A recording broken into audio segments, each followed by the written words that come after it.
Hello guys, എല്ലാവരും wait ചെയ്യുന്ന ഒരു വീഡിയോ ആണ് ഞാൻ ചെയ്യാൻ പോണത്. ഒത്തിരി എനിക്ക് കോൾസ് വന്നതുകൊണ്ട് തന്നെ എനിക്ക് മനസ്സിലായി എൻ്റെ ഒരു മറുപടി എല്ലാവരും എക്സ്പെക്ട് ചെയ്യുന്നുണ്ട്. ബിഷപ്പ് പെട്ടെന്ന് വിഷപ്പാമ്പായി മാറി എന്നുള്ള ഒരു ടോണിൽ പലരും എനിക്ക് മെസ്സേജ് അയച്ചിട്ടുണ്ടായിരുന്നു. Thank you so much. നിങ്ങളെപ്പോലെ തന്നെ ഞാനും ആൾസോ അത് കണ്ടിട്ട് എന്താണ് ഈ സംഭവിക്കുന്നത് എന്നുള്ളൊരു കൗതുകത്തിൽ തന്നെയാണ് ഇരിക്കുന്നത്. പിന്നെ നമുക്ക് വേണമെങ്കിൽ കുറേ അധികം എവിഡൻസ് വയ്ക്കാം. ലുക്ക് അറ്റ് ദിസ്, ഇങ്ങനെയല്ലേ അയാൾ അന്ന് പറഞ്ഞത്, ലുക്ക് അറ്റ് ദാറ്റ്, എന്നിങ്ങനെയല്ലേ അങ്ങനെ പറഞ്ഞത് എന്നൊക്കെ വേണമെങ്കിൽ നമുക്ക് പറയാമടെ.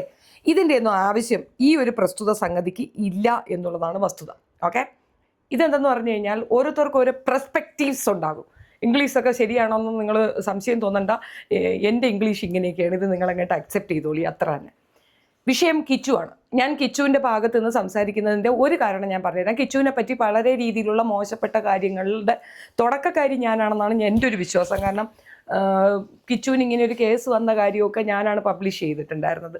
അപ്പം അതിനുശേഷം കിച്ചു അവൻ്റെ ഒരു ലൈഫ് ഹിസ്റ്ററി ഇങ്ങനെ പറയുന്നുണ്ടായിരുന്നല്ലോ. അപ്പോൾ ഈ ലൈഫ് ഹിസ്റ്ററി പറയുന്ന സമയത്ത് എനിക്ക് കിച്ചുവിനോട് ഭയങ്കര സങ്കടം തോന്നി. എൻ്റെ മകൻ്റെ പ്രായത്തിലുള്ള ഒരു കുട്ടിയുടെ ഒരു മോശപ്പെട്ട വശം ഞാനായിട്ട് പബ്ലിക് ചെയ്തല്ലോ എന്ന്. പക്ഷെ ഇതിൽ അവൻ എന്നെ തോൽപ്പിച്ചത് എവിടെയാണെന്ന് അറിയാമോ? ഞാൻ അവനോട് ഇത് പറയുമ്പോൾ ഞാൻ ചോദിക്കുകയാണ്, മോനെ നിനക്ക് നിൻ്റെ പേർക്ക് ഇങ്ങനെ ഒരു കേസ് ഉണ്ടെന്ന് പറയുന്നത് നേരാണോ? ഉണ്ടാൻറ്റി, എൻ്റെ പേർക്ക് ഇങ്ങനെ ഒരു കേസുണ്ട്. അപ്പോൾ ഇതിൽ അത് ഫൈൻ അടച്ച് ഞാൻ ഇറങ്ങി വന്നു. നീ മദ്യപിച്ചിട്ടുണ്ടായിരുന്നു? ഉണ്ട്, ഞാൻ മദ്യപിച്ചിട്ടുണ്ടായിരുന്നു. സത്യമായിട്ട് അതായിരുന്നു എനിക്ക് കിട്ടിയ ഏറ്റവും വലിയ പണിഷ്മെൻറ്റ്. ടിറ്റ് ഫോർ ടാറ്റ് എന്ന് പറഞ്ഞ് കേട്ടിട്ടില്ലേ? അതുപോലെ നമ്മളെ വിളിക്കുന്നത് എന്തിനാണെന്ന് അവന് നല്ല ബോധ്യമുണ്ട്. ഞാൻ റെക്കോർഡ് ചെയ്യുന്നവന് നല്ല ബോധ്യമുണ്ട്. ഞാൻ അന്വേഷിക്കുന്നവന് നല്ല ബോധ്യമുണ്ട്. അപ്പോൾ നിങ്ങളെന്തായാലും അന്വേഷിക്കുമ്പോൾ ഇതറിയും. സോ ഇൻ അഡ്വാൻസ് ഞാനേ പറയുന്നു അതെ ഇങ്ങനെ ഒരു പ്രശ്നമുണ്ട് എന്ന് പറയുമ്പോൾ അവിടെ തോറ്റതാരാ? ഞാൻ തോറ്റു. സത്യത്തിൽ ഞാൻ ആ കുട്ടിയുടെ മുമ്പിൽ തോറ്റു എന്നുള്ളതാണ് വാസ്തവം ആ ഒരു വിഷയത്തിൽ. അതിനുശേഷമാണ് പിന്നെ നിങ്ങൾ കാണുന്ന സിനാരിയോ. അപ്പം ഇവരുടെ ഒരു പബ്ലിക്കിലേക്ക് തരുന്ന ഒരു ഇമ്പാക്റ്റ് ഉണ്ടല്ലോ, പബ്ലിക്കിലേക്ക് വടവിധവ തരുന്ന ഒരു ഇമ്പാക്റ്റ്. അവരുടെ ഏറ്റവും പ്രിയപ്പെട്ട മകനാണ് ഈ പറയുന്ന കിച്ചു. കിച്ചു ഇല്ലാണ്ട് ഒന്നുമില്ല, കിച്ചുവിനോട് ചോദിക്കാതെ ഒന്നുമില്ല. കിച്ചു ഈസ് എവറിത്തിങ് എന്നുള്ള രീതിയിലാണ് അവർ നമുക്ക് തരുന്ന ഒരു പിക്ചർ. സോ ഈ പിക്ചർ വിശ്വസിക്കുന്ന ഓരോ വ്യക്തിയും തീർച്ചയായിട്ടും ശരിയാണ്, വടവിധവ പറയുന്നത് കണക്ക് ആ ചെറുക്കൻ ഇവൻ പറയണതെല്ലാം കേൾക്കും, ഇവള് പറയണതെല്ലാം അവനും കേൾക്കും, തിരിച്ചു ഇങ്ങോട്ടും അങ്ങനെ ആയിരിക്കും എന്നുള്ളത്. അപ്പോൾ സ്വാഭാവികമായിട്ട് നമ്മൾ വീഡിയോ ചെയ്യുന്ന നമുക്കൊക്കെ ഇവൾ ചെയ്യുന്ന ആ നെഗറ്റീവ് സാധനങ്ങൾക്ക് എഗൻസ്റ്റ് സംസാരിക്കുന്ന സമയത്ത് തലമുതിർന്ന ഒരു കുഞ്ഞുണ്ടെങ്കിൽ ആ കുഞ്ഞ് എന്തുകൊണ്ട് ഇവളെ വിലക്കുന്നില്ല, അവൾ കൊണ്ടുവരുന്ന ആ പണം ഇവൻ എന്തുകൊണ്ട് വാങ്ങി തിന്നുന്നു എന്നുള്ള ഒരു സംശയം ഉണ്ടായിരുന്നു. സ്വാഭാവികമായിട്ട് കിച്ചുവിലേക്ക് പിന്നെ എൻ്റെ കോൺസെൻട്രേഷൻ പോയി. ഞാൻ തീർച്ചയായിട്ടും നല്ല രീതിയിൽ, നല്ല ആദ്യം ബോംബ് രീതിയിൽ ഞാൻ അതിനെ പറഞ്ഞിട്ടുമുണ്ട്. കൂടുതൽ വൾഗാരിറ്റി പിന്നെ കാണിക്കുന്ന വടവിധവ കാണിക്കുന്ന സന്ദർഭത്തിൽ ഞാൻ കൂടുതൽ പറഞ്ഞുകൊണ്ടിരുന്നത് കിച്ചുവിനെ തന്നെയായിരുന്നു. എനിക്കറിയാം കിച്ചു ഇത് നന്നായിട്ട് വാച്ച് ചെയ്യുന്നുണ്ട്. കിച്ചുവിൻ്റെ ഫാമിലി, അതായത് കിച്ചു അനാഥനല്ല, കിച്ചു ഓർഫനായിട്ടുള്ളൊരു കുട്ടിയല്ല, അമ്മയും അച്ഛനും നഷ്ടപ്പെട്ട ഒരു കുഞ്ഞാണ്, ആ രീതിയിലൊരു അനാഥനാണ്. പക്ഷേ കിച്ചുവിന് അച്ഛൻ്റെ സ്ഥാനത്ത് കിച്ചുവിൻ്റെ അച്ഛൻ്റെ സഹോദരൻ അവിടെയുണ്ട്, അമ്മയുടെ സ്ഥാനത്ത് കിച്ചുവിൻ്റെ അച്ഛമ്മ അവിടെയുണ്ട്. കിച്ചുവിൻ്റെ അച്ഛമ്മയ്ക്ക് ഉപരി മറ്റൊരമ്മയായിട്ട് ഈ സഹോദരൻ്റെ ഭാര്യ അവിടെയുണ്ട്. സോ നല്ലൊരു കുടുംബത്തിൽ തന്നെയാണ് ആ കുട്ടി ഉള്ളത്, ചേർക്കപ്പെട്ടിട്ടുള്ളതും അവർ തന്നെയാണ്. നല്ല കുടുംബത്തിൽ പിറക്കുക എന്ന് പറയുന്നത് ഒരു ചെറിയ കാര്യമൊന്നുമല്ല. പിന്നെ ഈ സുധിയുടെ തന്നെ പേഴ്സണലി ഉള്ള കാര്യങ്ങൾ ഡിഗ് ചെയ്യാൻ നമ്മൾ തുടങ്ങി. സ്വാഭാവികമായും എൻ്റെ കുട്ടികളുടെ കേസ് പറയുകയാണെങ്കിൽ ഇപ്പം എൻ്റെ മകൻ ഞാനൊരു മിസ്റ്റേക്ക് ചെയ്താൽ മിസ്റ്റേക്ക് തന്നെ പറയും. അവൻ പറയും മിസ്റ്റേക്കാണമ്മ, അത് ശരിയാവത്തില്ല, നിങ്ങൾ ശരിയല്ല എന്ന് പറയും, കുട്ടികൾ പറയും. അപ്പോൾ എൻ്റെ കൗതുകം മുഴുക്ക കിച്ചു എന്തുകൊണ്ടാണ് ഈ മിസ്റ്റേക്കിനെ ഇങ്ങനെ അനുകൂലിക്കുന്നത്, എന്തുകൊണ്ട് ഇതിനെപ്പറ്റി ഒന്നും പറയുന്നില്ല എന്ന്. അപ്പോൾ ബിഷപ്പുമായിട്ടുള്ള ഫൈറ്റ് വരുന്ന സമയത്തും എൻ്റെ ദേഷ്യം മുഴുക്ക കിച്ചുവിനോടായിരുന്നു. അറ്റ്ലീസ്റ്റ് കിച്ചു വന്നിട്ട് അമ്മ ചെയ്യുന്നത് അറിവില്ലാത്തത് കൊണ്ടാണ്, ഫാദർ ഞങ്ങളോട് ക്ഷമിക്കണം എന്നൊരൊറ്റ വാക്കിൽ ആ പ്രശ്നം അവിടെ പരിഹരിക്കപ്പെടും എന്ന് ഞാൻ ഒരുപാട് പ്രാവശ്യം റിപ്പീറ്റഡ്ലി വീഡിയോ ചെയ്തിട്ടും ഉണ്ടായിരുന്നു. അപ്പോൾ ഈ ഒരു കാര്യം എൻ്റെ ഉള്ളിലുള്ളത് കൊണ്ട് തന്നെ കിച്ചുവിനോടുള്ള എൻ്റെ ആ ഒരു ഇഷ്ടക്കുറവ് വളരെ വളരെ വൃത്തിയായി ഞാൻ പ്രസൻറ്റ് ചെയ്യുകയും ചെയ്തിട്ടുണ്ടായിരുന്നു. പിന്നീടാണ് ആ കുട്ടിയുടെ ആ ഒരു വീഡിയോ വരുന്നത്, അവൻ്റെ ലൈഫ് സ്റ്റോറി വീഡിയോ വരുന്നത്. അത് പറയാൻ ആഗ്രഹിക്കാത്ത, അവൻ പറഞ്ഞ് ഫലിപ്പിക്കാൻ ആഗ്രഹിക്കാത്ത ഒരുപാട് കാര്യമുണ്ട്. അതിൽ ഒന്നാമത്തെ കാര്യം, ഏണിങ്സ് ഒന്നുമില്ലാത്തൊരു കുഞ്ഞ് പെട്ടെന്ന് കിട്ടിക്കൊണ്ടിരിക്കുന്ന ഏണിങ്സിന് സ്റ്റോപ്പ് ചെയ്യുന്ന രീതിയിൽ സ്റ്റേറ്റ്മെൻറ്റ് പറയുകയാണ്. അതൊരു ഡേഞ്ചർ സോണാണ്. അത് അനുഭവിക്കുന്നവർക്കേ അറിയാവുള്ളൂ. ഇപ്പോൾ പലരും പറയടാ നീ വാങ്ങി നക്കിയില്ലേ എന്നൊക്കെ ചോദിക്കുമ്പോൾ, നമ്മളിപ്പോൾ എൻ്റെ മകനിക്കൊരു ബുദ്ധിമുട്ട് വന്നു കഴിഞ്ഞാൽ ഞാൻ പേയ്മെൻറ്റ് കൊടുക്കും. അപ്പോൾ എൻ്റെ കുട്ടികൾക്ക് അവരുടെ എക്സ്പെൻസ് ഞാനാണ് മീറ്റ് ചെയ്യുന്നത്. പക്ഷേ ഒൺസ് അവർ ഏൺ ചെയ്ത് കഴിഞ്ഞാൽ എനിക്ക് അവരെ കയ്യിൽ നിന്ന് വാങ്ങിക്കാൻ പറ്റും. ഇപ്പം ഞാൻ അതിൽ ബ്ലെസ്സഡ് ആണ്. എൻ്റെ കുട്ടി എനിക്ക് പിന്നെ തിങ്സുകൾ വാങ്ങിത്തരുന്ന ലെവലിലേക്ക് ഞാൻ അവരെ വളർത്തിക്കൊണ്ട് വന്നിട്ടുണ്ട്. അങ്ങനെയാണ് നമ്മൾ ചെയ്യുക. എല്ലാ പേരൻസും അതാണ് ചെയ്യുക. കുട്ടികളെ വളർത്തി അവരെ കൊണ്ട് ഒരു ഏർണിങ്സ് ഉണ്ടാക്കുന്ന ലെവലിലേക്ക് അവരെ കൊണ്ട് എത്തിച്ചു കൊടുക്കും. ആൻഡ് ദെൻ നമ്മൾ സൈലൻ്റ് ആയിട്ട് ഇരിക്കുക. അവർ നമുക്ക് തരുമെങ്കിൽ തരട്ടെ, ഇല്ലെങ്കിൽ നമ്മുടെ ഏർണിങ്സ് വെച്ച് നമ്മൾ ജീവിക്കുക. സോ ഇത് ഒരു ലോക തത്വമാണേ. അപ്പോൾ ആ കുട്ടി അത് സ്റ്റോപ്പ് ചെയ്യുകയാണ് പെട്ടെന്ന്. 5ഉം 10ഉം ഒക്കെ ഇട്ട് കൊടുത്തുകൊണ്ടിരുന്നത് പെട്ടെന്ന് സ്റ്റോപ്പ് ആകും. കാരണം സത്യം വിളിച്ചു പറയുകയാണ്. ഇവരുടെ ഈ ഡ്രാമയിൽ നിന്ന്, ആ ഡ്രാമയിൽ ഞാനില്ല എന്ന് പറഞ്ഞ് അതിൽ നിന്ന് ഒഴിയുമ്പോൾ ആ വരുന്ന പേയ്മെൻറ്റ് അവിടെ ബ്ലോക്ക്ഡ് ആവുകയാണ്. അതാണ് സത്യം. സോ അവൻ്റെ ആ കരച്ചിൽ എനിക്ക് ചില്ലറ മാനസിക പീഡനമല്ല തന്നിട്ടുള്ളത്. നമ്മൾ മേ ബി ബോൾഡ് ആയിരിക്കാം, അല്ലാന്നൊന്നും പറയുന്നില്ല. ഞാൻ ഭയങ്കര ബോൾഡ് ആണെന്നുള്ള ഒരു ധാരണ ഉണ്ട് പൊതുവിൽ. അത് സത്യമാണെങ്കിൽ പോലും ചില ചെറിയ കാര്യങ്ങളിൽ ഞാൻ വളരെ സെൻസിറ്റീവാണ്. ആ ചെറിയ കാര്യങ്ങൾ എന്നെ വല്ലാണ്ട് അടിച്ചിടാറുമുണ്ട്. മീൻസ് ഭയങ്കരമായിട്ട് എന്നെ എഫക്റ്റ് ചെയ്യുന്ന സാധനങ്ങളാണ് അതൊക്കെ. അപ്പോൾ ഈ ഒരു വിഷയത്തിൽ അത് കണ്ടപ്പോൾ എനിക്ക് സ്വസ്ഥത തീരെ അങ്ങ് നഷ്ടപ്പെട്ടു. കുറച്ച് സുഹൃത്തുക്കളുണ്ട്, അവരോടത്തൊക്കെ കമ്മ്യൂണിക്കേറ്റ് ചെയ്തു. അടക്കമില്ല, സ്വസ്ഥത മാറുന്നില്ല. മീൻസ് ആ മനസ്സിൻ്റെ ആ ഒരു ഇത് മാറുന്നില്ല. ഞാൻ കിച്ചുവിനെ കാണാൻ പോയിരുന്നു. ഞാൻ കിച്ചുവിനെ കണ്ടപ്പോഴാണ് നമ്മളിപ്പോൾ ഒരാളെ പറ്റി പറയുമ്പോൾ അയാളെ പറ്റി മനസ്സിലാക്കണമെങ്കിൽ അയാളോട് നേരിട്ട് സംസാരിക്കണം. അപ്പം ഞാൻ കാണാൻ പോയ കിച്ചു അവസ്ഥകേടിൻ്റെ പാരമ്യതയിൽ എന്ത് ചെയ്യണമെന്നറിയാതെ പകച്ച് പണ്ടാരടങ്ങിയിരിക്കുന്ന ഒരു കുട്ടിയായിട്ടാണ് എനിക്ക് മനസ്സിലായത്. പക്ഷെ സത്യമായിട്ടും ഞങ്ങൾ അതൊന്നും ഡിസ്കസ് ചെയ്തില്ല. I need A hug. അത് മാത്രമേ ഞാൻ എക്സ്പെക്റ്റ് ചെയ്തിരുന്നുള്ളൂ. എൻ്റെ മക്കൾ കൂടെ കൊണ്ടുവന്ന്, അല്ലെങ്കിൽ ഇളയ മകൻ എങ്ങോട്ട് വരാൻ തയ്യാറാകാത്തൊരു കുട്ടിയാണ്. ഭയങ്കര ഇൻട്രോവേർട്ടാണ് അവൻ. യാത്രകൾ, ഞങ്ങൾ തനിച്ച് പോകുമ്പോഴും മൊബൈലിൽ അധികമായിട്ട് ഞാൻ ഈ ഒരു സോഷ്യൽ മീഡിയ ഉപയോഗിക്കുന്നത് കാരണം തന്നെ അവൻ്റെ പ്രൈവസി അതിനെ ബാധിക്കുന്നു എന്നൊക്കെ പറഞ്ഞിട്ട് അവൻ അതൊക്കെ സ്കിപ്പ് ചെയ്യുന്ന ഒരാളാണ്. എന്നിട്ടും മൂത്തവനും കൂടെ അവന് കമ്പൽസറി വിളിച്ച് ലേറ്റ് നൈറ്റാണ് ഞങ്ങൾ അവിടെ എത്തുന്നത്. എന്നെ അത്ഭുതപ്പെടുത്തിയ ഒരു കാര്യം, ആ ഫാമിലി ഒന്നടങ്കം എന്നെ ഇൻവൈറ്റ് ചെയ്തൊരു രീതിയുണ്ട്. അവർ സോഷ്യൽ മീഡിയ വിട്ടു, അതിൽ നിന്നൊക്കെ മാറി ഒരു ഫാമിലിയോട് സംസാരിക്കുന്ന കണക്കാണ് എനിക്ക് ഫീൽ ചെയ്തത്. ഈച്ച് ആൻഡ് എവറി പേഴ്സൺ ജെന്യൂനായിട്ട് എനിക്ക് ഫീൽ ചെയ്തു. ഒരാളും ഒരാളുടെയും കുറ്റം പറഞ്ഞിട്ടില്ല, ആരും ആരുടെയും കുറ്റം പറഞ്ഞിട്ടില്ല.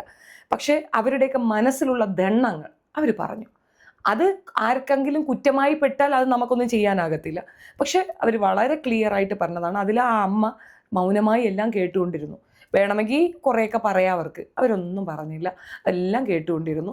ലാസ്റ്റ് ഒരു വേർഡ് പറഞ്ഞു. ആ ഒരു വേർഡിൽ ഇഷ്ടംപോലെ കാര്യങ്ങളുണ്ട്. അപ്പം ഞാൻ എവിടെ പോയാലും ഞാൻ ഇതൊക്കെ റെക്കോർഡ് ചെയ്യുന്ന ആളാണ്. So always button camera always with me. So ഇതൊക്കെ എൻ്റെ കയ്യിൽ റെക്കോർഡിക്കൽ എവിഡൻസ് ഉള്ളത് തന്നെയാണ്. പിന്നീട് ഞാൻ ഈ കുട്ടിയോട് സംസാരിക്കുമ്പോഴത്തേക്കും ഒന്നുമില്ല, സാരമില്ല. അപ്പം എൻ്റെ മക്കൾ പറഞ്ഞൊരു കാര്യം, മോനെ നിനക്ക് എപ്പോൾ വേണമെങ്കിലും തിരുവനന്തപുരത്തേക്ക് വരാം, അവിടെ നിനക്ക് 2 ബ്രദേഴ്സ് ഉണ്ട്, ഒരു അമ്മയുണ്ട്, തീർച്ചയായിട്ടും വരിക, ഞങ്ങളുണ്ട് കൂടെ. നിനക്ക് ജോബാണെങ്കിൽ, ഇപ്പോൾ ആരെയും പിച്ച എടുക്കണ്ടല്ലോ, കൈ നീട്ടണ്ടല്ലോ, ജോബാണ് കുട്ടിയുടെ ആഗ്രഹമെങ്കിൽ ഞങ്ങൾ തീർച്ചയായിട്ടും, ഇപ്പം എൻ്റെ കുട്ടികൾക്ക് റെക്കമെൻഡ് ചെയ്യാൻ പറ്റും, അവരുടെ തന്നെ കമ്പനിയിൽ മറ്റൊരാളെ റെക്കമെൻഡ് ചെയ്യാൻ പറ്റും. അപ്പോൾ ആ റെക്കമെൻഡേഷനിൽ ഈ വർഷത്തെ റെക്കമെൻഡേഷൻ ഞാൻ നിന്നെ വയ്ക്കാം, നീ അവിടെ ജോലിക്ക് കയറ്, തൽക്കാലം നിൽക്കാനുള്ള സ്ഥലം ഞങ്ങൾ റെഡിയാക്കി തരാം, ആൻഡ് ഗ്രാജുവലി നിനക്ക് റൂമൊക്കെ സെറ്റാവും, നിനക്ക് അവിടെ സെറ്റാകാൻ പറ്റും. ഇപ്പം അവൻ്റെ കയ്യിൽ 2 ബൈക്കുണ്ട്, എൻ്റെ മകൻ്റെ. ഒരു ബൈക്ക് അവന് ഉപയോഗിക്കാനും കൊടുക്കാം, കുഴപ്പമില്ല എന്ന് പറഞ്ഞു. അപ്പം നമ്മളിത് നമ്മുടെ ഭാഗത്തുനിന്ന് പറയണം, അവൻ്റെ അസറ്റോ അവൻ്റെ എന്തൊക്കെ ഉണ്ടോ ഇല്ലയോ ഇതൊന്നും നമുക്കറിയത്തില്ല, ഞങ്ങളത് പറഞ്ഞു എന്നേ ഉള്ളൂ. ആൻഡ് തന്നെ ഓക്കെ, അതൊന്നും സാരമില്ല. അതുപോലെ അവൻ്റെ അച്ഛൻ്റെ ചേട്ടൻ അയാൾ വന്നിട്ട് പറഞ്ഞു, ഇല്ല അവൻ പഠിക്കണം, ഞങ്ങൾക്ക് അവനെ ഇപ്പം ജോലിക്ക് വിടാൻ താല്പര്യമില്ല. അതൊരു സ്ട്രോങ് ആയിട്ടുള്ള ഒരു സ്റ്റേറ്റ്മെൻ്റ് ആണ്. ഞാനൊരു ഫാദർ ഇവിടെ എക്സിസ്റ്റ് ചെയ്യുന്നുണ്ട്, ഐ ആം ഹിസ് ഫാദർ. ആ സ്ഥാനം അയാൾ നന്നായി അലങ്കരിക്കുന്നുണ്ട്. അതേപോലെ അദ്ദേഹത്തിൻ്റെ ഭാര്യ ഇരുന്നുകൊണ്ട് പറഞ്ഞു, ഇവൻ എന്താണ് അവൻ അങ്ങനെ പോയി പറഞ്ഞതെന്ന് എനിക്ക് ഭയങ്കര സങ്കടം ഉണ്ടായിരുന്നു, ഞാൻ അവനെ പൊന്നുപോലെയാണ് നോക്കുന്നത്, എന്താണ് എൻ്റെ കുട്ടി അങ്ങനെ പറഞ്ഞതെന്ന് എനിക്ക് ഇപ്പോഴും അറിയത്തില്ല. അപ്പോൾ ഇവൻ കുനിഞ്ഞിരുന്ന് ചിരിക്കുകയാണ്. ബട്ട് ഐ ക്യാൻ റിലേറ്റ്, എനിക്കത് മനസ്സിലായി എന്തുകൊണ്ടാണ് മോനത് പറഞ്ഞതെന്ന്. അവർ ഈ സോഷ്യൽ മീഡിയ ഒന്നും കാണുന്നുണ്ടാവത്തില്ല, പക്ഷെ അവൻ കാണുന്നുണ്ട്, അവൻ്റെ സുഹൃത്തുക്കൾ കാണുന്നുണ്ട്, അവൻ അനുഭവിക്കുന്ന വേദനയാണ് അവൻ പറഞ്ഞത്. അതിൽ അവർക്ക് വേദന തോന്നുന്ന വണ്ണം ആയിപ്പോയത് അവൻ്റെ കുറ്റമല്ലല്ലോ. പക്ഷേ എന്നിട്ടും ഒരൊറ്റ വാക്കിൽ ആ ഒരു കാര്യം ചുരുക്കിയ ശേഷം കുറ്റപ്പെടുത്താനോ ഒന്നും പറയാനോ അവർ തയ്യാറായിട്ടില്ല. ഞാൻ ചോദിച്ചു, നിങ്ങൾക്ക് അവൻ്റെ കൂടെ ദേഷ്യമോ വൈരാഗ്യമോ എന്തെങ്കിലും ഉണ്ടോ, അവനിവിടെ നിർത്തുന്നതിൽ എന്തെങ്കിലും ബുദ്ധിമുട്ട്? അങ്ങനെ അയ്യോ ഒന്നുമില്ല, അവൻ്റെ വിഷമവും പറഞ്ഞു, അത് സാരമില്ല, ഓരോരുത്തർക്കും ഓരോ പ്രയാസം ഉണ്ടാവില്ലേ, അവരത് പറയുന്നു, അത്രയേ ഉള്ളൂ.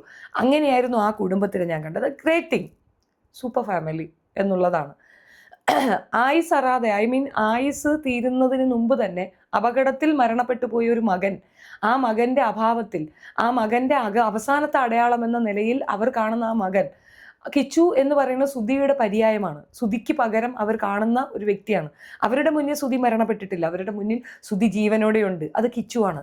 അപ്പം കിച്ചുവിലൂടെ അവർ സുധിയെ കാണുകയാണ് ചെയ്യുന്നത്. പിന്നീട് അവൻ തന്നെ തിരഞ്ഞെടുത്ത ഒരു മേഖലയാണ് ആ പറയുന്ന തുണിയുടെ ബിസിനസ്. അതെന്തോ ടൈപ്പാണ്, അതിൻ്റെ ഡീറ്റെയിൽ ഒന്നും എനിക്കറിയത്തില്ല. പക്ഷേ ഞാൻ ഓർഡർ ചെയ്തിട്ടുണ്ട്, മഞ്ജു ഓർഡർ ചെയ്തിട്ടുണ്ട്. ഞങ്ങളൊക്കെ തുണി വേണമെന്ന് പറഞ്ഞിരുന്നു. ഇത് ഞങ്ങൾക്കൊന്നും നെസസിറ്റി ഉണ്ടായിട്ടല്ല, but for supporting him. And ഞാൻ മോൻ്റെ അടുത്ത് പറഞ്ഞിട്ട് ഞങ്ങളുടെ ഗ്രൂപ്പിലുള്ള സർവ്വത്ര ആളാണ് ഞങ്ങൾ ക്വാളിറ്റിക്ക് വേണ്ടി വെയിറ്റ് ചെയ്യാണ്. ഇതുവരെ ഡെലിവറി ആയിട്ടില്ല. അപ്പം അത് കിട്ടിക്കഴിഞ്ഞാൽ ആ ക്വാളിറ്റി വേസ് ഞങ്ങൾ അതിനെപ്പറ്റി റിവ്യൂ ചെയ്യുക. ഒത്തിരി പേര് ആ കുട്ടിയുടെ ഡ്രസ്സ് ഓർഡർ ചെയ്യാൻ വേണ്ടിയിട്ടുള്ള ഇത് കൊടുക്കും. ഞാൻ അവന് വേണ്ടി promotion video free of cost, ഞാൻ പ്രൊമോഷൻ ചെയ്താൽ എനിക്ക് പൈസ കിട്ടും കേട്ടോ, പക്ഷെ ഞാൻ ഫ്രീ ഓഫ് കോസ്റ്റിലാണ് ആ കുട്ടിക്ക് വേണ്ടിയിട്ട് ഞാൻ ചെയ്തിട്ടുള്ളത്. ആൻഡ് ഓഫ് കോഴ്സ് ഇന്ന് വരെ എൻ്റെ കയ്യിൽ നിന്ന് ഒരു രൂപ അവൻ വാങ്ങിയിട്ടുമില്ല, ഞാൻ കൊടുക്കാൻ ശ്രമിച്ചിട്ടുമില്ല. അത് അങ്ങനെ പൈസ കൊടുത്ത് ഒരു സ്നേഹത്തിൻ്റെ ആവശ്യമുണ്ടെന്ന് എനിക്ക് തോന്നിയിട്ടുമില്ല. ബട്ട് സച്ച് ഇൻ കേസ് അവനിക്ക് അങ്ങനെ ഒരു ഇഷ്യൂ ഉണ്ടെന്നുണ്ടെങ്കിൽ തീർച്ചയായിട്ടും എൻ്റെ കരങ്ങൾ അവനിക്ക് സപ്പോർട്ടീവായിട്ട് ഞാൻ അവിടെ ഉണ്ടാകും എന്നുള്ളത് വാസ്തവം തന്നെയാണ്. അത് ഞാൻ അന്ന് പറഞ്ഞ വാക്കും ഇന്ന് പറയുന്നു. കിച്ചുവിനെ ഉപദ്രവിക്കാനായിട്ട് ചിന്തിക്കുന്നവർക്ക് എന്നെ താണ്ടേണ്ടി വരും എന്നുള്ളത് അതൊരു വാക്കാണ്, അതൊരു വാക്ക് തന്നെയാണത്. അത് ശക്തമായ ഒരു വാക്കാണ്, ഒരു അമ്മയുടെ വാക്കാണ്, പ്രോമിസാണ്. എൻ്റെ മകനാണവൻ. അതിനകത്ത് എനിക്ക് യാതൊരു നാണക്കേടുമില്ല പറയാനായിട്ട്. എന്ത് പോക്കൃത്തരം അശേഷം വൃത്തികേടുകൾ എഴുതി വെച്ചാൽ അത് നിങ്ങളുടെ സംസ്കാരം എന്നതിനപ്പുറം എനിക്കതിനകത്ത് മറ്റൊന്ന് പറയാനില്ല. ആ കുട്ടീനെ ഞാൻ ഇന്നലെ തന്നെ വിളിച്ചിട്ട്, ഞങ്ങളങ്ങനെ റെഗുലർ കോൾ ചെയ്യുന്നവരല്ല, ഞാൻ ഇന്നലെ തന്നെ വിളിച്ചിരുന്നു. എന്നോട് അവൻ പറഞ്ഞൊരു കാര്യം, എന്നെപ്പറ്റി നിങ്ങൾ അന്വേഷിക്കണം, എല്ലാ പോലീസ് സ്റ്റേഷനുകളിലും എന്നെപ്പറ്റി അന്വേഷിക്കണം, എന്തെങ്കിലും എന്നെപ്പറ്റി ഉണ്ടെങ്കിൽ നിങ്ങൾ പബ്ലിഷ് ചെയ്യണം. എൻ്റെ റിക്വസ്റ്റാണത്, നിങ്ങളത് പബ്ലിഷ് ചെയ്യണം. നിങ്ങളെല്ലാം അന്വേഷിക്കുന്ന സ്ത്രീയല്ലേ, നിങ്ങളത് അന്വേഷിക്കണം എന്നാണ് അവൻ പറഞ്ഞത്. അഫ്കോഴ്സ് ഞാൻ അന്വേഷിക്കും. ഞാൻ അന്വേഷിച്ചിട്ട് അതിൻ്റെ കൃത്യമായ എവിഡൻസ് ഉൾപ്പെടെ ഞാൻ നിങ്ങൾക്ക് പബ്ലിഷ് ചെയ്തു തരും. അപ്പോൾ അക്കോർഡിംഗ്ലി ചുറ്റും നിൽക്കുന്നവർക്കും ആ അന്വേഷണം പ്രതീക്ഷിക്കാം. ആ അന്വേഷണത്തിൽ ഒരു തരി പോലും കലർപ്പില്ലാതെ പബ്ലിക്കിൽ ഞാൻ കൊണ്ടുവന്നിടും. മോങ്ങരുത്. എന്ത് മോങ്ങരുത്, അത്രേ എനിക്ക് പറയാനുള്ളൂ. മോങ്ങിക്കുന്ന കണക്കിന് അടിവേരസ്ഥിവാരം ഞാൻ കൊണ്ടുവന്ന് വെക്കും. കാരണം ഒരു കാര്യവുമില്ലാതെ, ഒരു പ്രശ്നത്തിലുമില്ലാതെ അവൻ്റെ മാനസിക വിഷമം അവൻ തുറന്നു പറയുമ്പോൾ അതിനെ ഇത്രയധികം മ്ലേച്ഛമായിട്ട് അവതരിപ്പിക്കാൻ സാധിക്കുന്നവർ കോൺസിക്വൻസ് ഫേസ് ചെയ്യാൻ തയ്യാറായിക്കൊള്ളുക എന്നുള്ളതാണ് എനിക്ക് പറയാനുള്ളത്. നീയാണോ കോടതി, നീയാണോ മറ്റത്, നീയാണോ എന്ന് ചോദിച്ചാൽ അതെ, ഈ വിഷയത്തിൽ ഞാനാണ് കോടതി, ഞാൻ തന്നെയാണ് കോടതി. ഈ വിഷയത്തിൽ ഞാൻ അത്രയും ഇൻവോൾവ്ഡ് ആണ്. അതുകൊണ്ട് പിന്നെ ആ കുട്ടിയെ ആരും തെറ്റിദ്ധരിക്കേണ്ട കാര്യമില്ല. ക്ലിയർ ചിറ്റാണ് അവന്. ചെയ്ത തെറ്റ് ഏറ്റു പറയാൻ കഴിയുന്നത് ഒരു ഭയങ്കരമായ മാനസിക വലിപ്പമാണ്. ഞാനൊരു മിസ്റ്റേക്ക് ചെയ്തിട്ടുണ്ട്, സൈമയുടെ മിസ്റ്റേക്ക് എന്ന് പറയാൻ അസാധ്യ ധൈര്യം വേണം. അതിൽ എന്ത് കോൺസിക്വൻസ് എന്നാലും ഫേസ് ചെയ്യാമെന്ന് പറയുന്നതും അസാധ്യ ധൈര്യമാണ്. അത് ആ കുട്ടിക്കുണ്ട്.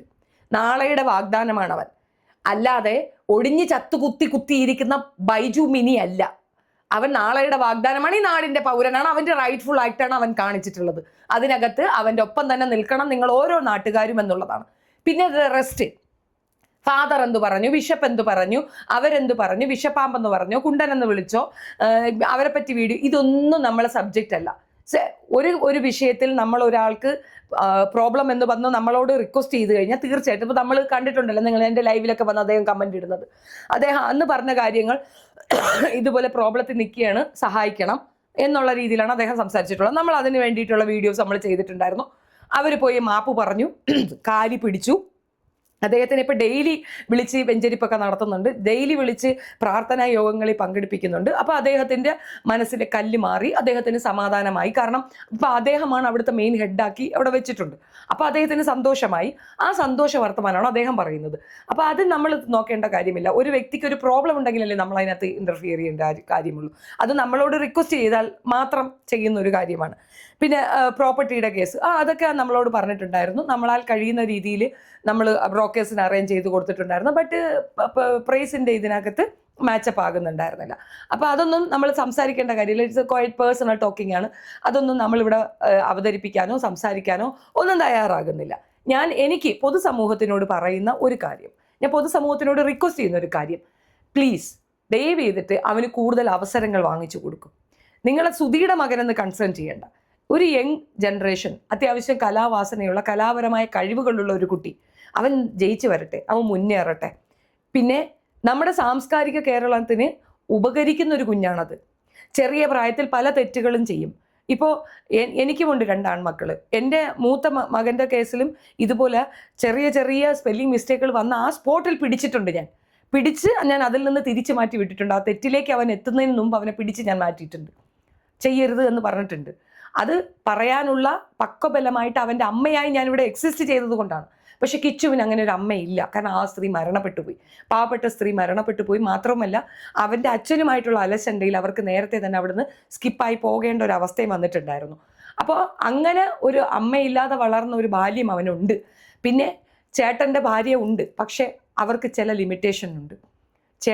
എത്രയെന്ന് പറഞ്ഞാലും അവരുടെ ചേട്ടൻ്റെ ഭാര്യയാണ്. അമ്മയാണ് എങ്കിൽ പോലും ചില ലിമിറ്റേഷൻസ് അവർക്കുമുണ്ട്. ഒരു പരിധിയിൽ കൂടുതൽ അവർക്ക് കയറി പറയാനും ഒക്കത്തില്ല. ചിലപ്പോൾ അത് അനുസരിക്കുന്ന ഒരു പ്രായവും ആയിരിക്കത്തില്ല. അച്ഛൻ്റെ ഏറ്റവും ക്യൂട്ടായി കെയർ ആയിട്ടുള്ളൊരു മകനെ ആണത്. അപ്പം സുധി എന്ന് പറയുന്ന വ്യക്തിക്ക് വേണ്ടിയിട്ട് ഭയന്ന് അവനെ ഉപദേശിക്കാൻ ഭയന്ന് മാറിയുന്നവരുണ്ട്. പിന്നെ ഇതിൻ്റെ ഇടയ്ക്ക് വന്ന വേറൊരു സ്ത്രീ ഉണ്ടല്ലോ, അവരുടെ പേര് ഞാൻ പറയുന്നില്ല. പക്ഷേ അവരിപ്പോൾ വിവാഹമൊക്കെ കഴിച്ച് മറ്റൊരു ജീവിതവുമായിട്ട് സ്വസ്ഥമായിട്ട് ജീവിച്ചു പോകുന്നു. പക്ഷെ അവരും ഇവൻ്റെ ഓവറായിട്ടുള്ള ഈ സ്കൂൾ കട്ട് ചെയ്യുന്ന പരിപാടി ഒക്കെ അവരും എതിർത്തിരുന്നു. ആ എതിർപ്പ് അവന് ദേഷ്യമായിട്ടാണ് ഭവിച്ചിട്ടുള്ളത്. അത് അവൻ്റെ പ്രായത്തിൻ്റെ ഇതാണ്. അത് മനസ്സിലാക്കി തിരുത്തി കൊടുക്കാൻ അവർക്ക് സാധിച്ചിട്ടില്ല എന്നുള്ളതൊരു വസ്തുതയാണ്. അപ്പം അച്ഛൻ മാത്രം നിലനിന്നിരുന്ന ഒരിടത്ത് പെട്ടെന്ന് അച്ഛൻ ഇല്ലാണ്ടാകുമ്പോൾ നിങ്ങൾ കൂട്ടത്തോടെ കടന്നൽ കൂടെ ആക്രമിക്കുന്നതാണ് ആ കുട്ടീനെ ആക്രമിച്ചാൽ ആ കുട്ടിയോട് എനിക്ക് പറയാനുള്ളത്, കിച്ചുവിനോട് എനിക്ക് പറയാനുള്ളത്, the show must go on. ആരുടെയും ചെലവിൽ ജീവിക്കാതിരിക്കാനുള്ള ഗാംഭീര്യമുള്ള ഒരു കുട്ടിയാണ് നീ. കഴിവുള്ളവനാണടാ. നിലത്ത് നിന്ന് ഉയർന്നു വരുന്നവനിക്ക് എവിടെയും ഏത് ആകാശത്തേക്ക് എത്താനുള്ള കഴിവുണ്ടാവും, കേപ്പബിലിറ്റി ഉണ്ടാകും. യു ആർ വെൽ ടാലൻറ്റഡ് ആയിട്ടുള്ളൊരു കുട്ടിയാണ്. ഈ ചെറിയ വയസ്സിൽ ഞാൻ എൻ്റെ മക്കൾക്ക് ബിസിനസ് പറഞ്ഞു കൊടുത്ത് മടുത്തു. പക്ഷെ ഈ ചെറിയ വയസ്സിൽ ജീവിക്കണമെന്നും സാധിക്കണമെന്നും വിചാരിച്ചുകൊണ്ട് അന്തസ്സായിട്ട് തൊഴിലെടുത്ത് ജീവിക്കാൻ തയ്യാറായി നിന്നെ കണ്ട് ഇവിടെ കുത്തിയിരുന്ന് അപരാധം പറയുന്ന പല അവന്മാരും കണ്ടുപിടിക്കേണ്ടതുണ്ട്. ഒരു മയക്കും കെട്ടിക്കൊണ്ടിരുന്നത് അപരാധം പറഞ്ഞ് നാട്ടുകാർ അപരാധം പറഞ്ഞ് ജീവിക്കുന്ന കൈകാലാവതുള്ള ആ പിള്ളേർക്ക് നിന്നെ കാണുമ്പോൾ അസൂയ തോന്നും, തല കുനിക്കണമെന്ന് തോന്നും, തെണ്ടി വർത്തമാനം പറയണമെന്നൊക്കെ തോന്നും. കാരണം അസൂയ മാത്രമാണത്. നിന്റെ പ്രായത്തിനേക്കാൾ പക്വതയോടുകൂടി നീ എടുത്ത ഈ ഒരു വലിയ സാധനം അത് നിന്നെ ഒരുപാട് വിജയത്തിലേക്ക് കൊണ്ടെത്തിക്കും. കാരണം നല്ലവരായ ഒത്തിരി അമ്മമാരുടെ പ്രാർത്ഥനയിലാണ് നീ ഉള്ളത്. തീർച്ചയായിട്ടും ആ പ്രാർത്ഥനയിലാണുള്ളത്. നിനക്ക് ഇനി ഇതുപോലൊരു അസുഖം വന്നാൽ നീ ചെയ്യുന്ന തെറ്റുകൾ മറയ്ക്കപ്പെടും എന്നാണെങ്കിൽ ആ അസുഖം വരണമെന്ന് നീ ആഗ്രഹിക്കുന്നുണ്ടോ?